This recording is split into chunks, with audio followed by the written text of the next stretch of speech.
High বন্ধুরা, দেখুন এটা হলো দুবাই শহর।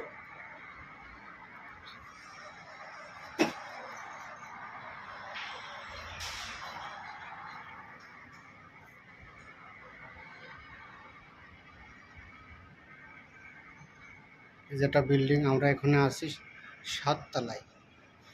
তো আমরা এখানে এই যে এই রুমটায় কাজ করলাম, এই রুমটার কাজ শেষ দিলাম। এখন পেন্ট করলাম, এই সিপিএস ঠিক করলাম, এসি সার্ভিস, তারপরে হুইল ঠিক করলাম, ডোর ঠিক করেছি। এই যে এখানে আমরা আমাদের কাজ শেষ, পেন্টিং শেষ হয়ে গেছে। ক্লিন কাজটা আমরা করব না, অন্য লোক আসবে।